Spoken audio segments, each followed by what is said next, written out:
সব ঝামেলা এই একার মাথায়। বাপ মা মরিয়া সব এই আল্লাহর উপরে হালাই ঠিক গেছে। কি করবো যাও, দেই যদি মানুষ করতে পারি দুইটারে, তাও তো মানুষে কইবো যে না মানুষের মতো মানুষ করছে। কি করছ না, যাই যাই দেই তাহা গুছাইতে পারিনি।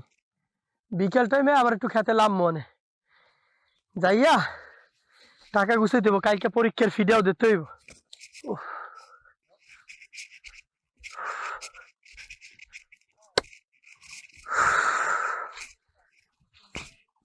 কি রোদটা উঠছে, কি করবো। এই বড় ছোট ভাইদের পরীক্ষা, টাকাটা গুছাইতে হইব, পোলারও পরীক্ষা, দুইজনের টাকা গুছাইতে হইব। কার দ্বারে জামু, কি করমু, কাম কাইজও নাই। নিজের ক্ষেতটায় ওষুধও দেওয়া লাগবো, ওষুধও দেওয়া হয় নাই। আল্লাহ, যাই হোক একটা ব্যবস্থা আল্লাহ করবি এনে। যাই বাড়ি যাইয়া রেস্ট লই, দেখি টাকা পাইনি।